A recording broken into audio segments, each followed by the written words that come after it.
We come to Ritual 12, and our credits had this beautiful scroll of Basho and the landscape.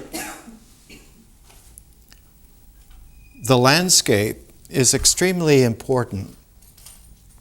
It is one of three themes that Basho brings into play in a braiding way. He takes landscape as a theme, he takes poetry as a theme, and he takes the ruins of previous Japanese dynastic empires and braids these three themes together with an overall synthesizing theme of Buddhism in its Zen preciseness. This is very similar to Greek tragedy, which will take the pride of powerful people and the inevitability of the gods and their powers,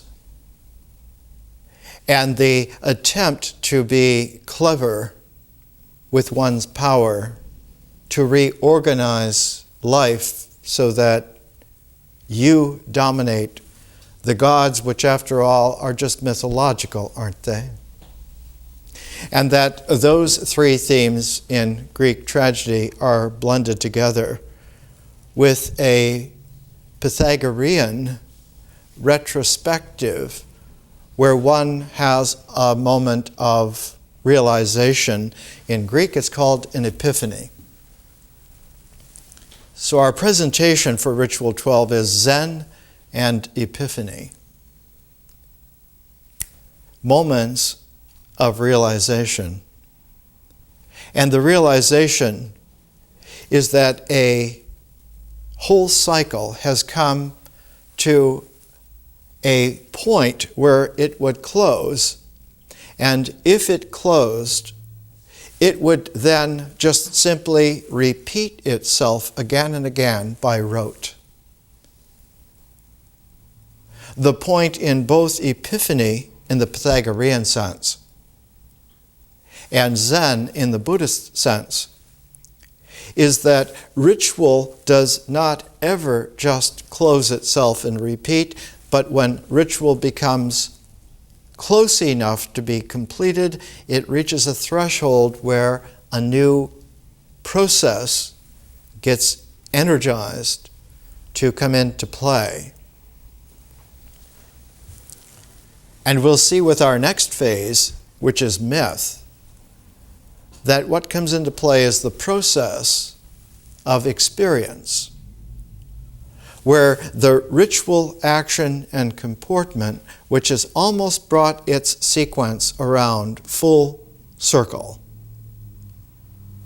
generates just before it would close the furthering of experience of the mythic horizon, the mythic process that comes out of it, and what is released are images and feeling tones and language. It is a powerful realization that while there has been ritual comportment of hominids for hundreds of thousands of years, Homo Neanderthal frequently buried the dead with flowers. But it is only with the further development of Homo sapiens that language was able to come into play, and that the oral language generated the quality of having an imagery which was not just in the world, but through language came to generate a space of the mind, and for the images of oral language then to find a way to visually occur in the space of the mind.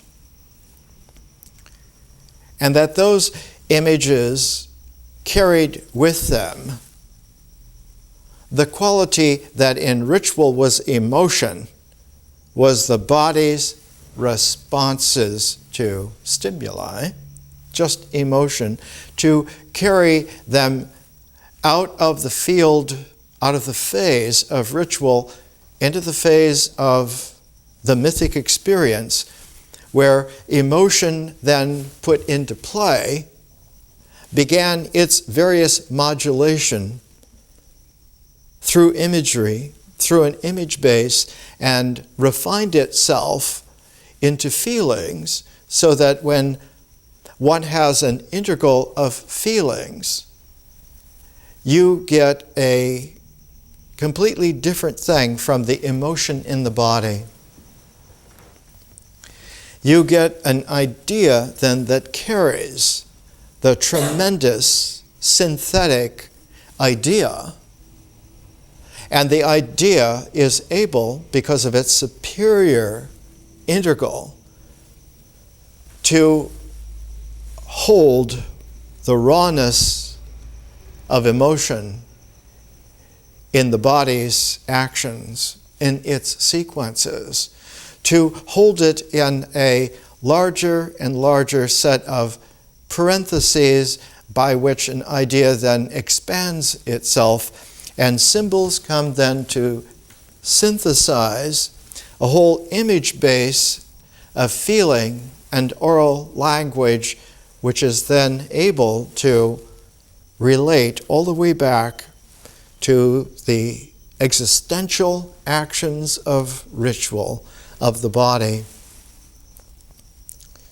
This referential in the natural integral is called pragmatic, because it's based on the ritual action having an index in the symbolic mind, mediated by the actual images and feelings and language of experience that hold the ritual comportment of pragmatos, the action, with the symbolic thought's pragmatism. The pragmatic quality of integral nature registers as a form in the mind.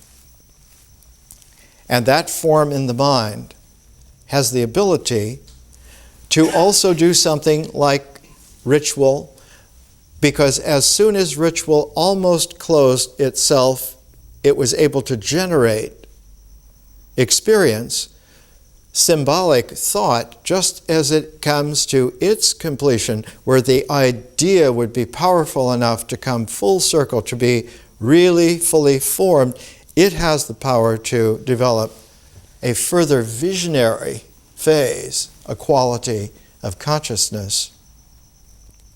That quality is generally, traditionally called pneumatic. So that while symbols in their ritual referentiality are pragmatic, the visionary consciousness is pneumatic, because it is able to go back as if it were a larger breath and bring a new life into the transform of ritual, which then generates a refined experience, which then integrates into a much superior quality of idea of the pragmatic integral of symbols. When we look at Zen, we're looking at it in terms of Basho's Narrow Road to the Deep North, his longest, greatest Zen travelogue, his journey that he took towards the end of his life. And we're trying to understand and appreciate that for Basho, living in the late 1600s, he comes more than 2,000 years after the historical Buddha. And the historical Buddha, while he was a wandering teacher, the Buddhism that came out of him, out of his sermons, out of his teaching, had a career of constantly expanding by very large journeys its domain in Asia, and by about 250 BC already, the spread of Buddhism was completed for almost all of India through a king named Ashoka. And in order to make a pivot at the center of India so that the entire range of the resonances of Buddhism would carry all the way through India and perhaps even beyond, a central architectural point at the very center, geographical center of India was established by Ashoka, and it is called Sanchi. And Sanchi is one of those great efforts at architectural structure. It has a curious quality. Here's the cover of a reprint of a classic volume on Sanchi. The four directions have these triple torii gate-like structures facing out, and on the inside was a area of a balustrade, and in this balustrade was set a dome, and that dome, this entire structure was called a stupa. That dome ended with an umbrella of royal design at the top, except this was not just a single umbrella as a king would have or a Raja would have, but this was a triple umbrella. And the triple umbrella is not only to give shade from the sun, but it is a structure to collect energy from the cosmos and bring it into a focus so that the stupa itself was energized like a bell, like an energy bell. Only the energy bell did not ring sound, it rang silence. It rang a silence within silence. It rang a holy silence of visionary space that was in the stupa but radiated out from the stupa through the four directional gates, and by the pivot of the centering of the stupa, bringing not only the energy down into the stupa, but rooting it into the ground itself. In this, the historical Buddha was presented in a set of 4 mudras, hand gesture rituals. The first one was to have the left palm with fingers touching the ground to root the earth, to root the teachings in the earth in a ritual comportment. The second was to raise that hand and hold it forth so as to be able to receive completely and quietly. The third mudra that was used was a mudra where the hands were brought up into a meditation, and the fourth mudra was that the right hand was held in a mudra that had 2 very close qualities of ritual comportment. One was to hold it up even, and that was fearlessness. The other was to put the middle finger forward just slightly, and that was the mudra for teaching. these for ritual comportment brought together in the mudras were the 4 direction gates.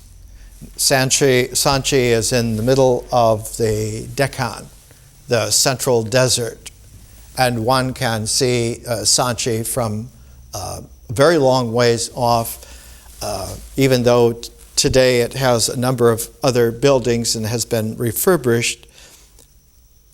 It once stood like a conspicuous man-made hill in the center of a desert plain with the 4 great triple barred gates on the 4 directions.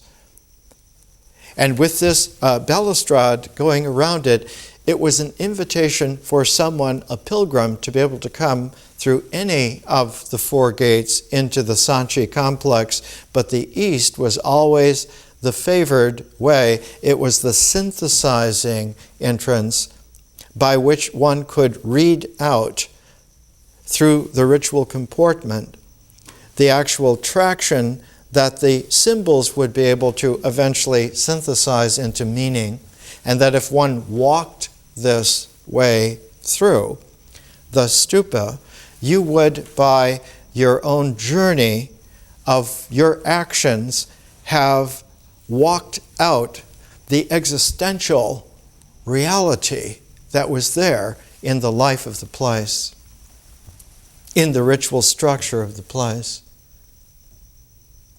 And that what you would be able to recognize later was to be able to think about what it was that you had actually experienced. That the ritual going through the pattern gave you the experience, and the experience integrated gave you the ability to think about it, and that the retrospection of the symbolic thought was through the experience to the ritual steps that one actually did. It is the ritual steps that are the formation. There's a classic volume, The Symbolism of the Stupa, published at Cornell University.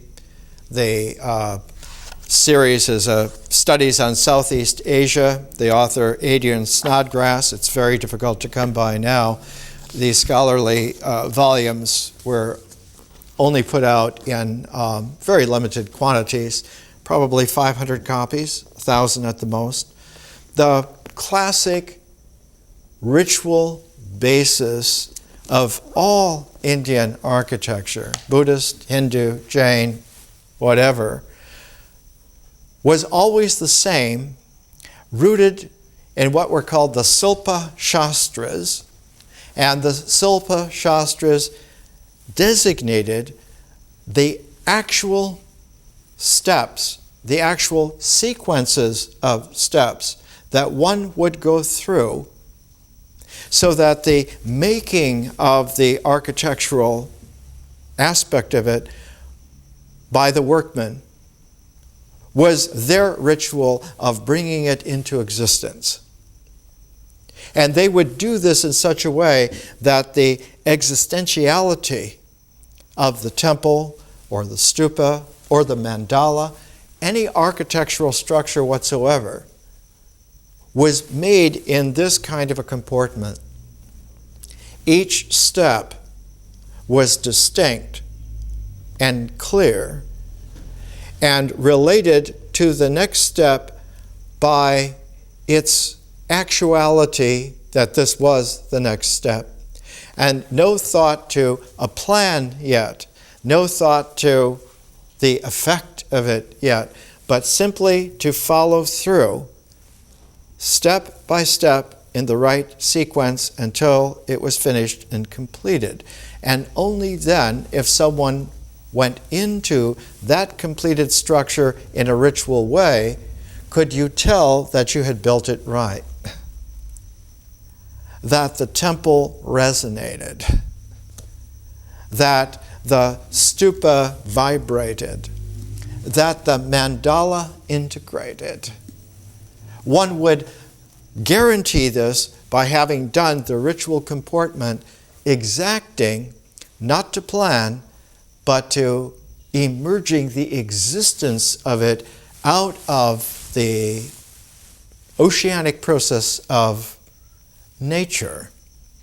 Nature not as a not and not as a thing, but nature as a process capable of emerging iteratively again and again in a way that was realizable in form, and that as existence in forms is realizable because they occur. The higher symbolic forms are realizable because one understands it. And the understanding symbolically has a direct alignment to the ritual existentiality if it is made with a action to just now materialize it, to just now put it together. It will work. It will generate experience. And if that experience is integrated into the mind, it will form in such a way that is realizable. Snodgrass writes here, under the ritual demarcation of the Stupa plan. The Stupa plan is determined by ritual means, the ritual procedures detailed in the Indian building manuals, the Silpa Shastras. It's used by all times, all peoples in India. The ritual forms part of a cultural heritage shared by all Indian traditions and one that dates from the very earliest times. The earliest times go back very far indeed.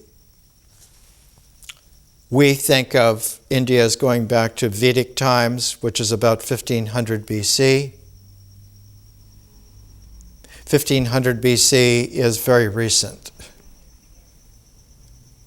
The Indus Civilization goes back at least to 3500 BC, and that was a civilization that had two huge cities on the Indus River, Harappa and Mohenjo-Daro, and its traditions go back to at least Paleolithic times in India. We're speaking of several dozens of millennia before the beginnings of even the early Indus civilization. One of the qualities that's here in Basho is that the Indian ritual comportment of the structure of the temple, of the stupa, of the mandala is carried over very deeply into its career of historical development in the journey in which it took. And Buddhism developed in such a way that it spread from India into Central Asia, eastward into the Near East, but mainly across Central Asia into China and into Japan. And by the time it got to Basho's Japan in the late 1600s, the quality of the journey was that it had become structured as if it were a very special quality of temple. It was a temple that was put into a landscape ritually. It was put into architectural structure of writing or of a building or of a symbolic expression. But it went further from that. It went into the quality in Zen, which is not just a realization, but is a realization that is transparent to reality. So that it is not just simply the mind that realizes, but the mind realizes that in its transparency, it is able to behold for the first time reality. From China to Japan, the largest Zen journey recorded before Basho was the long scroll by Sesshu. Sesshu means snowboat, means a man so great that he is able to carry a boat of snow into the mountains. This is Sesshu. He is a combination of Rembrandt and several other great artists that you would recognize. But Sesshu, in his long scroll, and it's presented always in many different versions. You can get a small pocket version of Sesshu's long scroll. And what is stupendous about it is that Sesshu studied in China the landscape tradition, then came back to Japan, and whereas the Chinese landscape scrolls were single scrolls, or sometimes they were put together with a couple of others to make a triptych, Sesshu was the one who made the long scroll, enormously long, about 75 feet by this size, almost a foot, and he painted the entire thing in one day to show the energy of the Zen artist who is able to take the ritual comportment of the materials, thoroughly released into a fantastic array of experience that can be brought almost instantly to a mind that is able to bring that pragmatically to not just an idea, but the braiding of themes into an idea that is transparent and opens itself to an array where the ritual comportment now is instantly transformed into an artistic presentation. The largest example of Sesshu is Hiroshige's great 55 stages of the Tokaido, done in 1833, where all of the steps, all of the stages of the Tokaido, the road between Edo and Kyoto, each has its own presentation, and he did many versions of it. The difference is that Sesshu's long scroll is an early Japanese transform of the Chinese landscape scroll, whereas Hiroshige's Tokaido series, and another series called the Kisokaido, and another series, 100 Views of Edo, are developments somewhat presaged by Hokusai before him, 36 Views of Mount Fuji, but it is Basho who makes the ritual comportment different from the Chinese in a very special way. You hardly find any references in Basho to China, but you find a complete array of indexes of Japanese civilization going back more than 1,000 years before him. And one of the qualities in The Narrow Road to the Deep North, right at the beginning, he writes, "No sooner had I swept the cobwebs from my broken house on the river Sumida," which is in Old Edo, Tokyo, "before the new year, and the spring mist had begun to rise over the fields, then I wanted to be on the road again, to cross the barrier gate of Shurikawa in due time." And then, about 10 pages of the 40-page manuscript, about a quarter of the way through, he finally comes to the Great Barrier Gate of Shurikawa. And he records it in this way.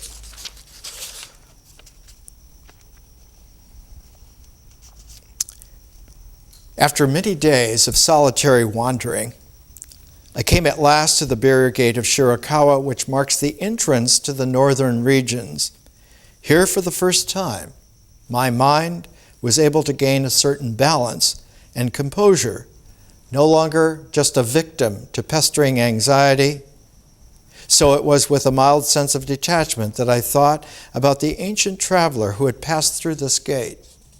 With a burning desire to write home, this gate was counted among the 3 largest gates. It was traditional that between the large provinces of Japan, because of wars and dynasties, that at each provincial border there were these huge barrier gates put up, and one of the largest in Japan was Shurikawa, because beyond it was the wild north, like Hadrian's Wall separating Scotland off from England, like the Chinese walls separating off the Gobi inner Mongolian desert from the farmlands of northern China. The barrier gate at Shurikawa was that beyond this, the reach of power began to fray into the wild chaos of the unknown, and many strange things would happen there. That while the rest of Japan down towards the south had been pretty well digested by the time of his journey in the 1680s, the north was still wild. It was the scene of bears. It was the scene of wild animals, of the Ainu peoples still holding on Hokkaido Island and parts of northern Honshu. The protection of crossing such a gate ritually was by his time to leave a poem, and he was unable to do so. Nothing would come out of him, and so he finally made his way to the house of a poet and confessed that he had been unable to write a poem. And looking out, he saw that it was time for the rice planting. And the rice planting in Japan is always a ritual activity. You can see in Kurosawa's Seven Samurai at the end of the film, the rice planting songs, where especially the men will beat drums and chant the rice planting songs, and the women will do the bending and putting in of the plants. And it's a choreography of making this planting so that the harvest will be able to continue life. Basho finally was able to do his poem, the first poetic venture I came across, the rice planting songs of the far north. His ability to go back into a transition in the journey of not just being on a long, perhaps the last journey of his life. In fact, his companion, Sora, had to leave him before the journey was finished, and actually died very soon after that. Even though Basho was only about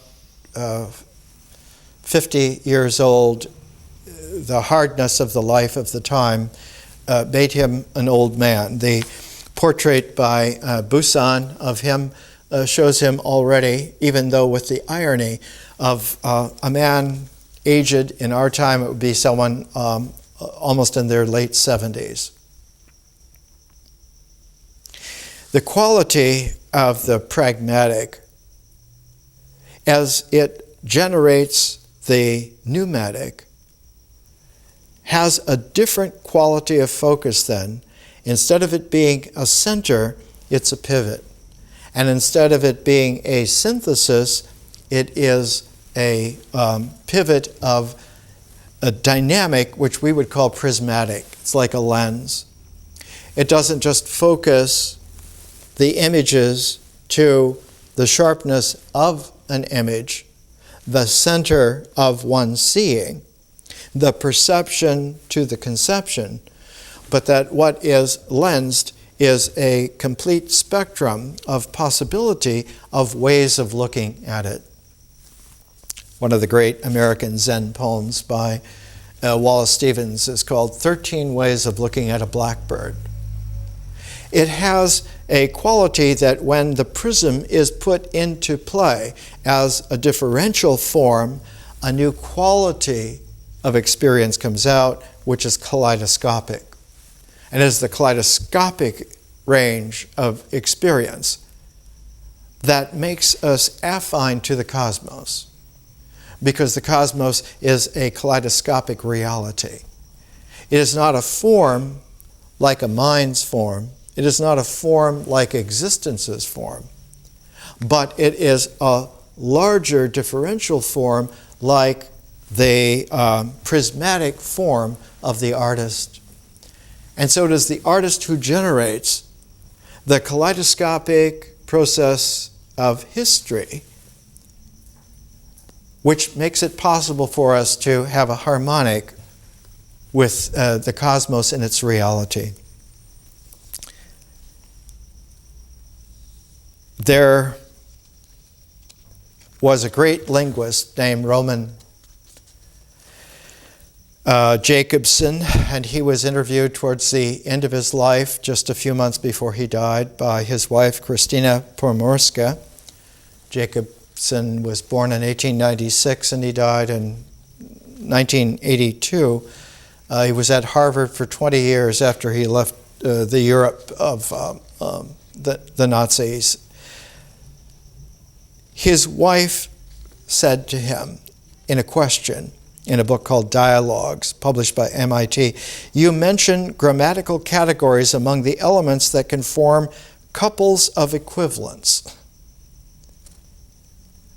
The couples of equivalence of Jacobson is like our pairs.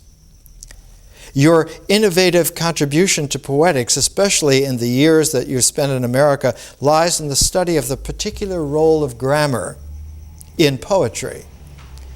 Impossible to translate certain categories from one language to another because they are linguistic units, they are code units, obligatory, having that character of grammatical categories of a compulsive character that come out of the way in which people live, not in their experience, but in their actions, in the rituals which they do.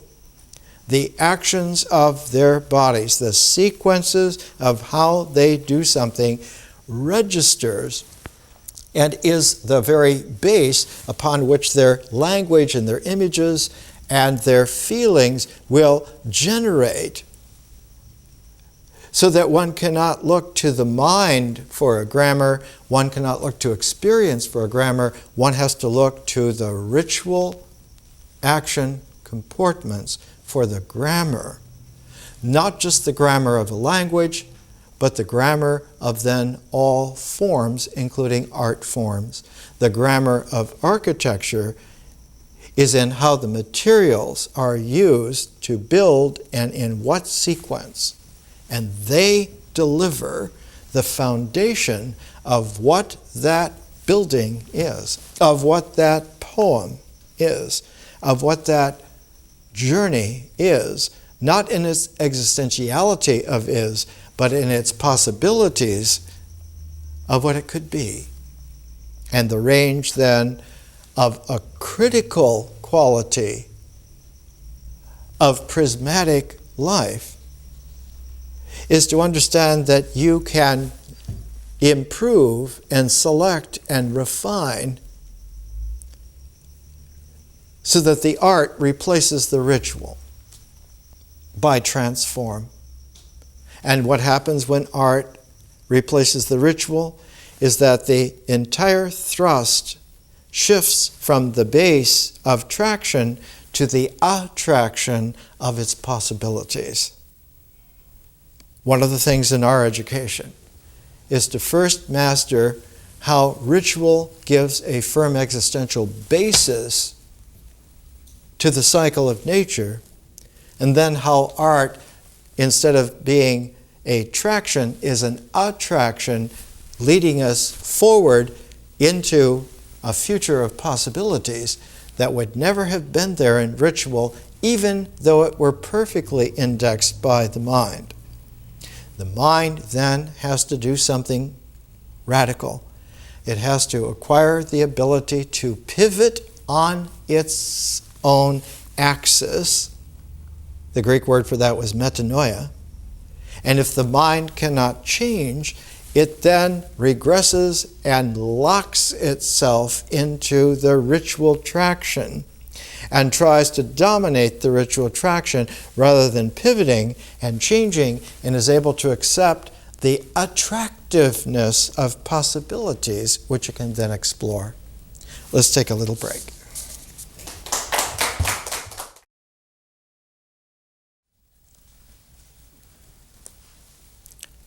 Let's come back, and we're trying to give ourselves an ability to do something which is completely natural, but is so scrambled by artificiality that it generally doesn't obtain, it doesn't work, it doesn't happen. And in nature, there's always compensation. And for something that is not really done, there has to be a compensation. And because existence does not really happen, the mind compensates in the only way that it can. It thinks that it will do such and so, and this will make up for it. So that the modern personality is 90% fantasy. Instead of there being a symbolic thought, which is an index to the natural integral, and a gateway, a portal to the conscious array of possibilities, the mind lives in its own daydreams. And because life does not have an existential traction, it doesn't work. And so the mind, in its fantasy, seeks to dominate and over-dominate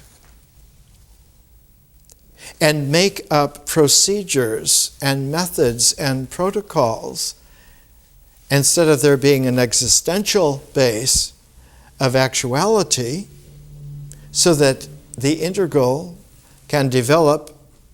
And how will the integral develop? It will not jump from what you do to what you think you should do, but it has an intermediary phase, extremely important, called experience. Rituals are not meant to fortify the mind. Rituals are the basis upon which experience is generated. If you do not generate experience by actual existence, you're going to get an artificial compensation. And because the artificial compensation will not really work, it will constantly be expanding its thought of what it takes to make it work. And so you get the proliferation of artificial plans that become principles, that become doctrines, that become an indoctrination, that become an inculcation. And all this time, not only is existence not happening, but nothing is tapping nature. And because nature is not tapped, what is it doing? It is the basis, not the basis as a form, it's the basic process out of which existence and actuality emerge and come. And because it's being cut off, not only is there no existence emerging and no existence which is real, it's all artificial, there is a quality that comes into play that is demonic. One cannot go back because nature is foreign to an artificial ritual existence. Nature does not accept that kind of relationality whatsoever. Is not indifferent, but non-records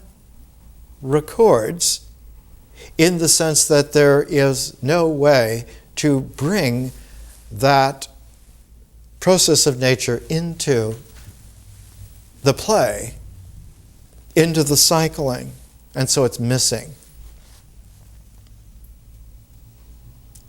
Greek tragedy is all about nature missing. There's no emergence. And so existence is on a plunge into absurdity. Any actions taken in this artificiality will produce a tragedy. It is built in. And not only is nature not available, but vision is not available. There's no consciousness. Instead of there being a consciousness, there is a fantasization. And instead of there being nature, there's a supposition. It should be this way because that's the way I want to make it work. And the I is the individuality.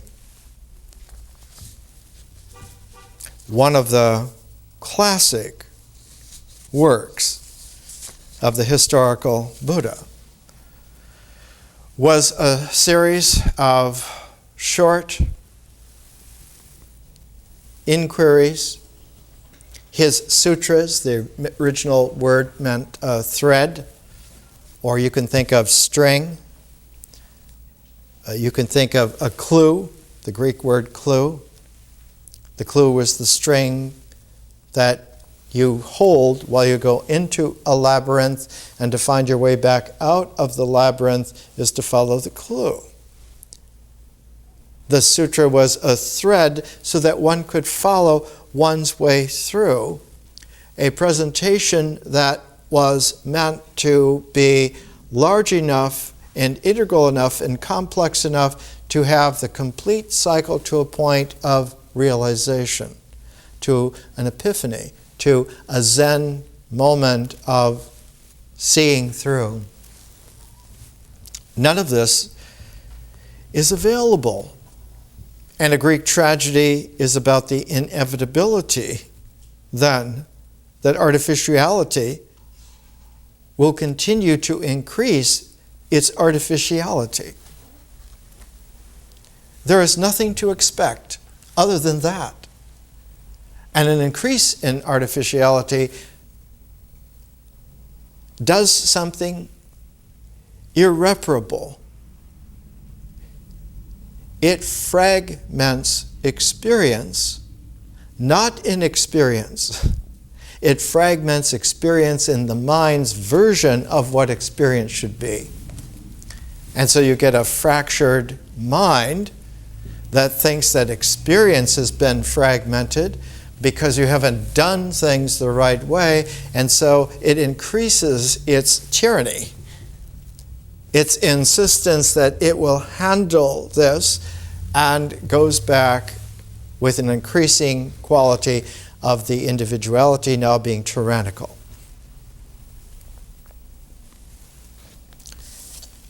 One of the qualities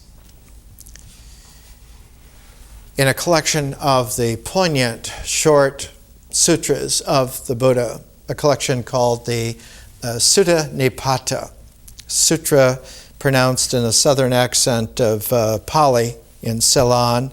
Instead of sutra, it's sutta. Sutta Nipata. It's a series of 5 groups of inquiry that are brought together in a set, and the first 4 sets are attempts to formulate nexes of problems that constantly will come up, and the 5th is called the Parayana Vaga. It means the book of the way across, the way beyond, as we would say today.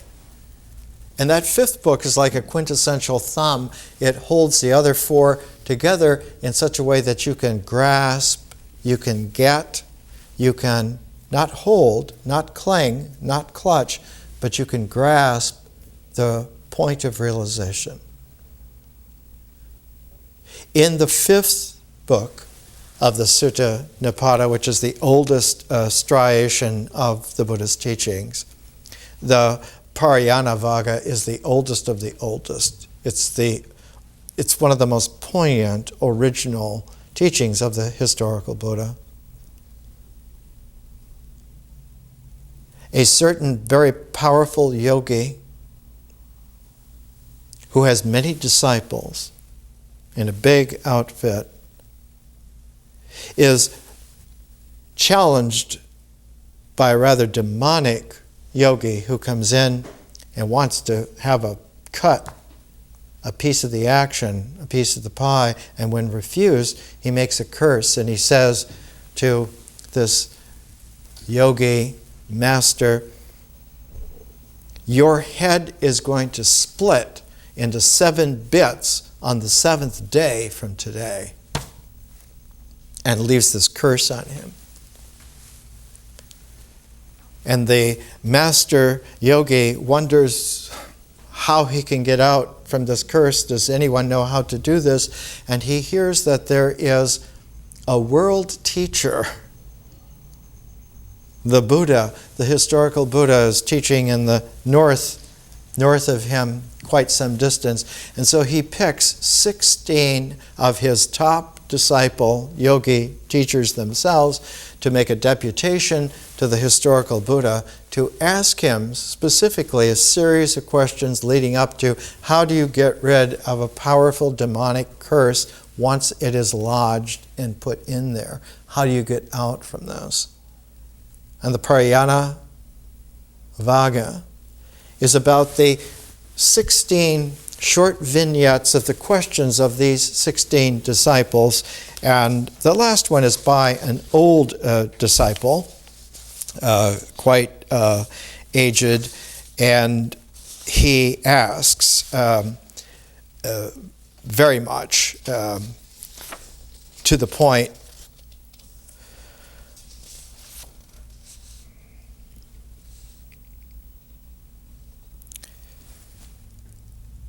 the tides of evil surge all around. What force can dam them? What curb do they have? What bars them? And the historical Buddha replies, it is mindfulness that dams evil's tides. They have a curb, and it is knowledge that bars their flow. And next week for our interval, we're going to take the 2 large mindfulness sutras, the Satipatthana sutras, the one from the Majjhima Nikaya, the middle-length sayings, and one from the Digha Nikaya, the large sayings. The question is, if it takes mindfulness, if it takes knowledge, then what about the individuality? What about the knower who has the knowledge? What about the individual who is being mindful? What lays this to rest? And the historical Buddha replies, to your question, I answer that individuality can cease. individuality can cease, so that the informing mind can be laid in rest.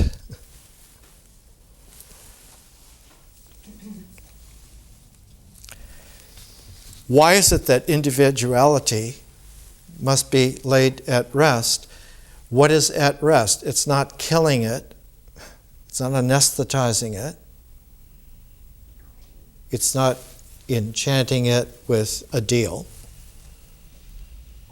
The equanimity is the rest. And the equanimity has a triple coordinate. It has the latitude, and it has the longitude, but it also has the pivitude, if I can use that word and make one up. It has the 3 dimensions of spatiality.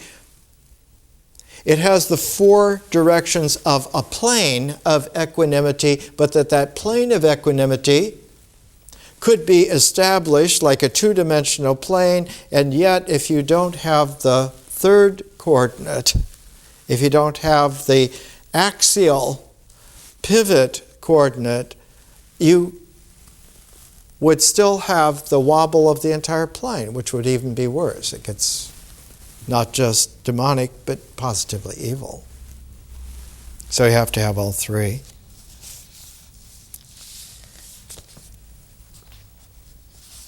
The old monk, the 16th, ends by saying, "We are all satisfied, and all of us now embraced," all 16. Their satisfaction was a satisfaction that led to a group embrace. The higher life we are now committed to. We shall win our way across to the other shore.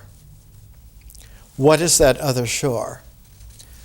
The way across is the way across the seething waves of existence, which, because they are seething waves of existence, of the ritual comportment, the waves multiply their seethingness in a scrambled experience.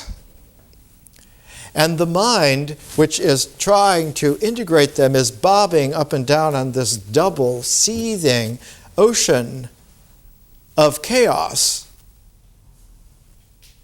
Not just a churning, which would be creative, but it is a hurricane. It is a typhoon. And because the mind can center itself in abstraction,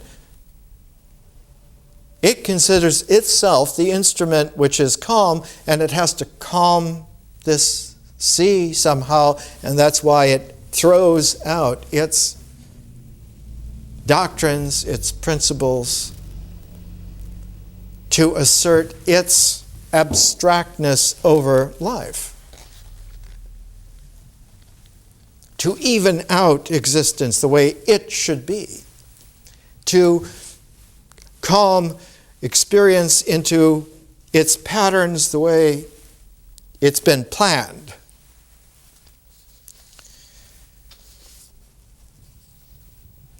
The 16 carry this back to the sage who is under this curse,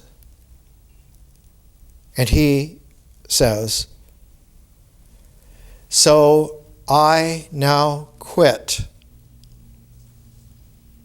all blind teachers. And like the swan, having gained the ocean's amplitude, I am able to swim free. Because he is not any longer willing to absent himself for 1 moment's space from the abounding wit and lore of the enlightened one." That 1 moment's space is any ritual step of any size to the minutest actuality of any step on any of those three coordinates. Any movement in existence that would be some movement in latitude, in longitude, in pivitude, that one does not even take one moment's space step in error, in non-purity. Is this possible? Yes, because if you were able to take a single step in latitude and not have factored in the longitude and the pivitude, it would be an error. The same for any of the other two dimensions. That the movement in ritual existence in nature is that it is iteratively unified and does not have individual steps in sub-details. So that right away the occurrence is that one has been moving artificially all the time, every time. Because you were taking steps. Where did that assessment of those steps come from? Not from the iterations of nature, but from the mind's projection. You figured out these steps that you're going to take so that this plan will work and this experience will be predictable and so. There's no Zen in that whatsoever. There's also no existentiality whatsoever. The ritual comportment is the comportment of the unity at every particular iteration. That the steps are iterative.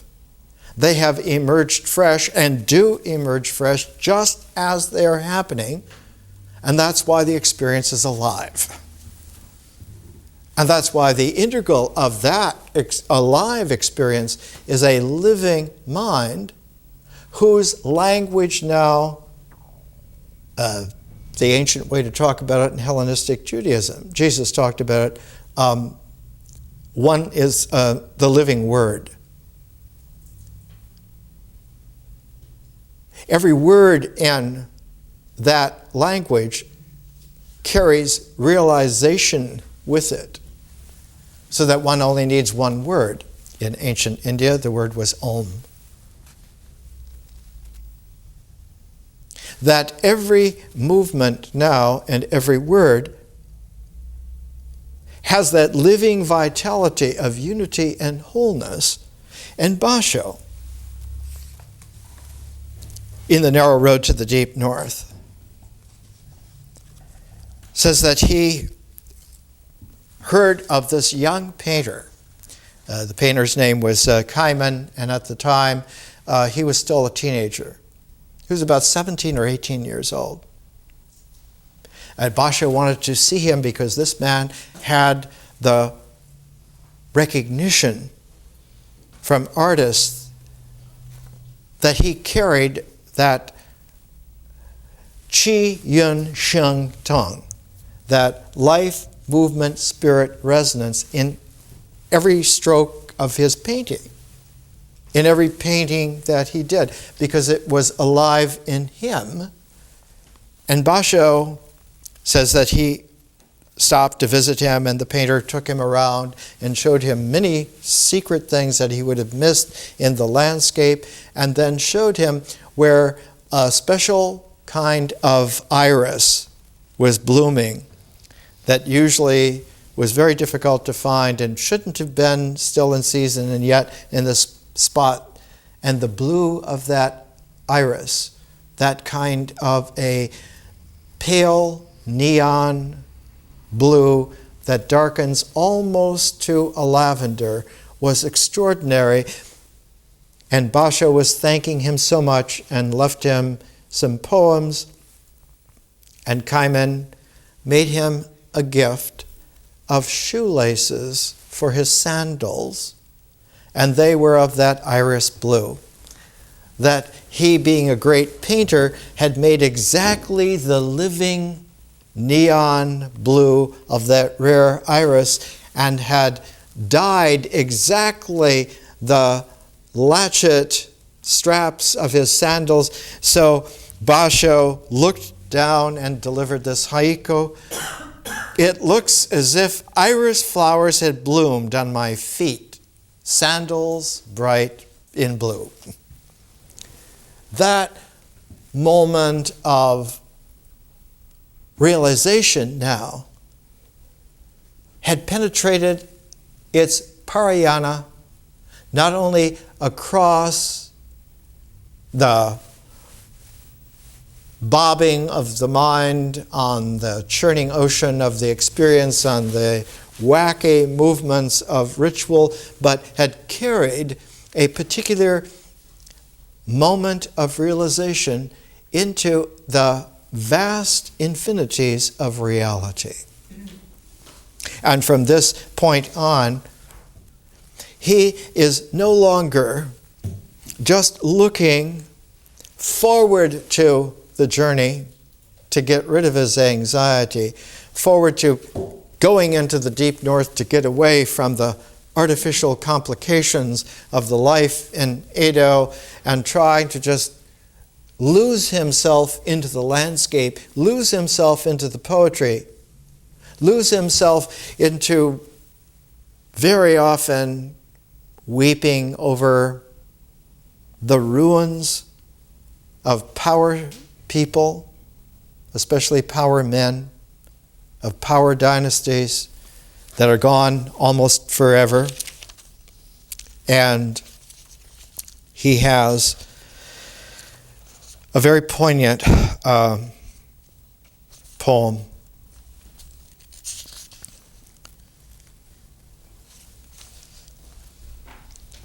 He says, when a country is defeated,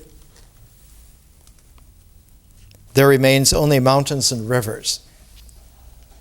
And on a ruined castle in spring, only grasses thrive.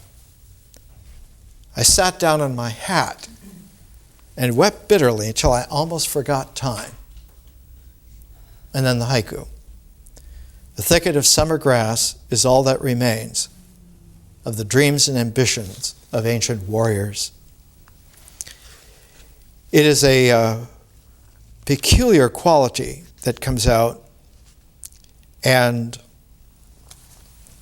he goes to a port called Matsushima, and the port looks out on a series of islands, dozens and dozens of islands that have odd configurations, almost as if they're like baby animals feeding with mother animals. And in the bay of Matsushima, this magical thing.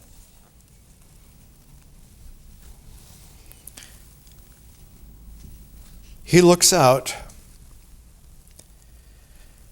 The moon rose glittering over the darkened sea, completing the full transformation to a nighttime scene.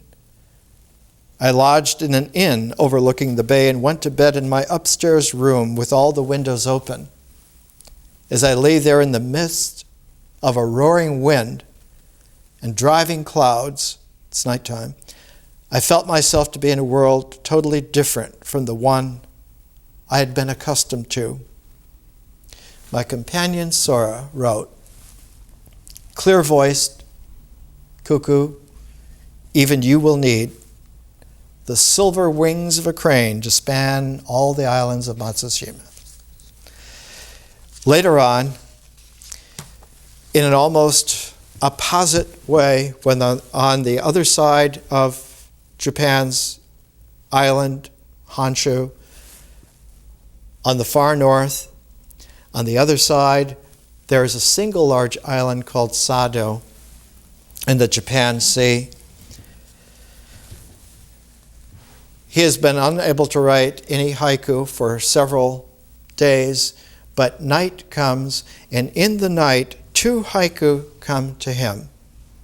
He has had to calm himself by going back to this experience of the stars being able to give him this wholeness of the cosmos, so that his mind, his experience, his vision are able to come into this beautiful art form of the haiku. And he looks up and he sees the stars in a very special way. 2 stars. One of them is called Vega, which is the brightest star in our sky. The other is Altair, which is a main sequence star, very, very large. And they are usually separated at the latitude of northern Japan, except that once a year, by a perspective, they almost meet. And Vega is called the weaver, and Altair is called the lover. In Japanese poetic lore, he writes, "The night looks different. Already on July 6th, for tomorrow, once a year, the weaver meets her lover." And he sees in that realization not just the meeting of those 2 stars, but he sees now the Milky Way itself. And the next haiku, written at the same time, right after it, "The great Milky Way spans in a single arch the billow-crested sea, falling on Sado beyond." And so the entire galaxy becomes an arching rainbow bridge for Basho's spirit now to go, like over the rainbow bridge into Valhalla, from the terrible pressure of the demonic tyrannies in artificial existence.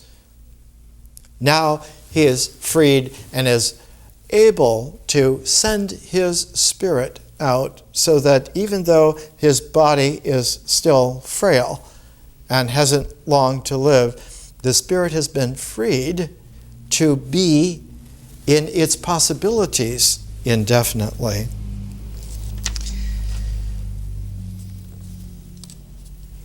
He says,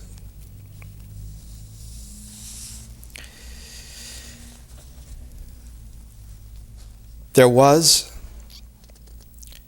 in this city a man named Isho, whose unusual love of poetry gained him a lasting reputation among verse writers of our day. I was told, however, that he had died unexpectedly in the winter of this past year. I attended the memorial service held for him by his brother." And then this haiku, "Move, if you can hear, silent mound of my friend, my wails and the answering roar of autumn wind." And it is this autumn wind, then, that he begins to hear. As we would call it today psychologically, it's like a white sound. It's not a white sound that is now unconscious, but a white sound that weaves itself, so that the autumn wind becomes ever after for Japanese poets. In fact, one of the great collections of haiku by a later haiku genius, Issa, is called The Autumn Wind. The autumn wind has a particular tone, and in Zen it's called yugen. Yugen is sometimes translated as loneliness, but it's not loneliness. It is lonely beauty, in that it is leaving this world of individualities that are plotting to still be in their own grasping way, leaving that world and discovering that the lonely beauty is infinitely shareable by all spirits together in an eternal community. And so it is not a loneliness, but it is a traveling through the penetration that kept us separate into the infinite fields of possibility that hold us in community eternally. Yugen.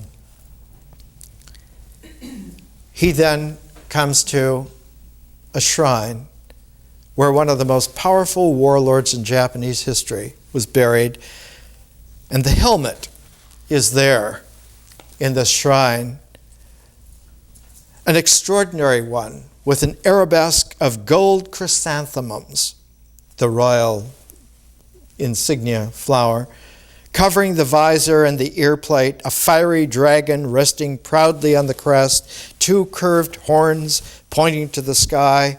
The chronicle of the shrine gave a vivid account of how, on the heroic death of Lord Sanemori, Kiso Yoshinaka had sent his important retainer to the shrine to dedicate the helmet with a letter of prayer.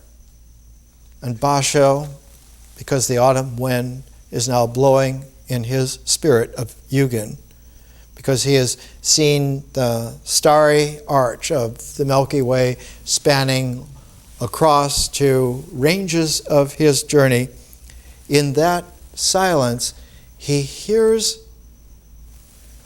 "I am awestruck to hear a cricket singing underneath the dark cavity of an old helmet."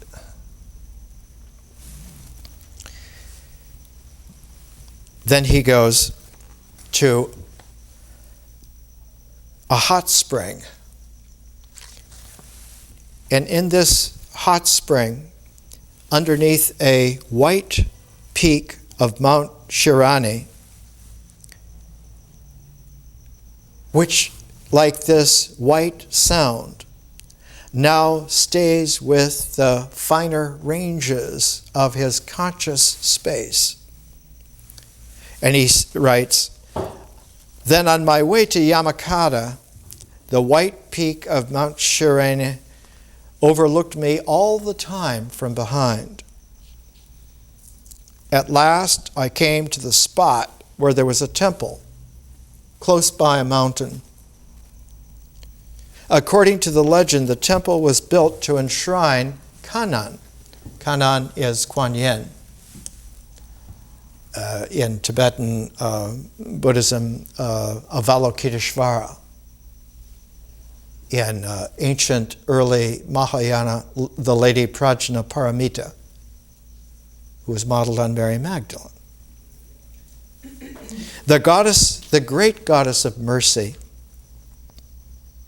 the Emperor Kazan, when he finished his round of the so-called 33 sacred temples, he called this sequence of 33 sacred temples Nata, compounded of two words, Na, Chi, and Ta, Nigumi, the first and last of these temples respectively.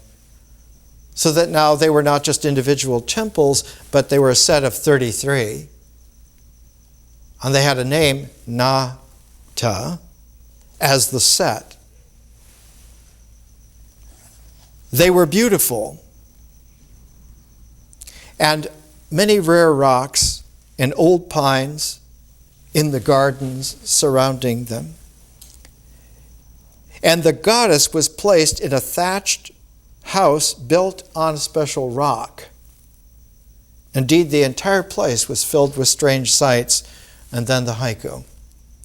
Whiter far than the white rocks of the rock temple, the autumn wind blows. The Zen of Basho is one of the world's great treasures. To convey that the freed spirit is at home not only everywhere but anywhere. Which is why he characterizes at the very beginning of The Narrow Road to the Deep North, days and months are travelers of eternity, and so are the years that pass by. Those who steer a boat across the sea or drive a horse over the earth till they succumb to the weight of years spend every moment of their lives traveling. This is the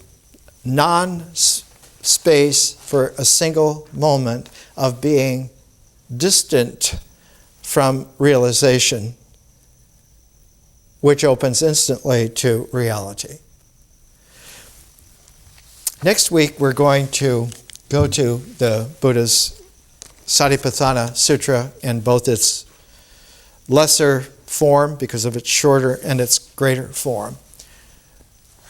Because Satipatthana is a metta super yoga meant to disclose that there is no movement possible in realization or reality other than a complete fresh iteration every time of the unity of all.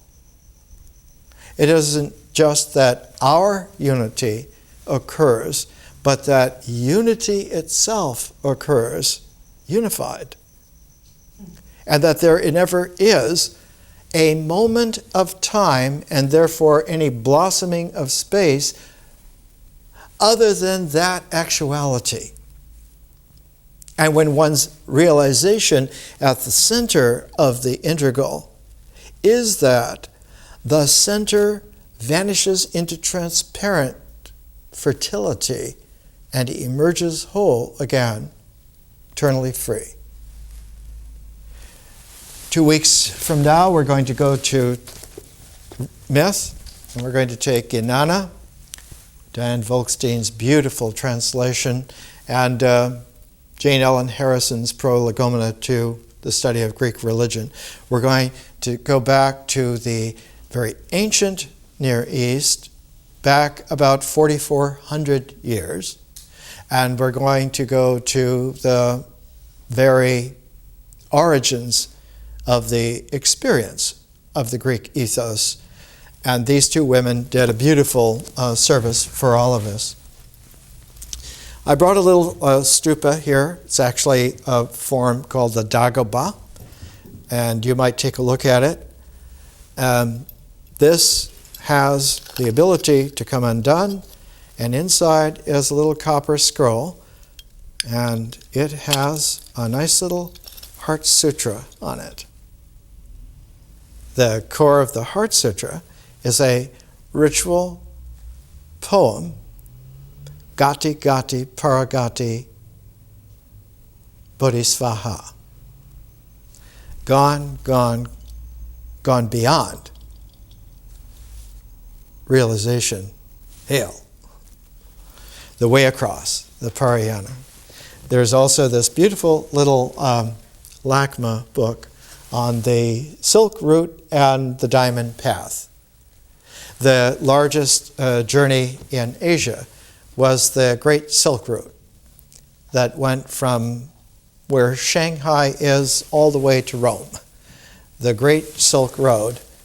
And the Diamond Path is that kind of moments of realization that are available at any given time, in any given space, anywhere on that journey. More next week. Thanks.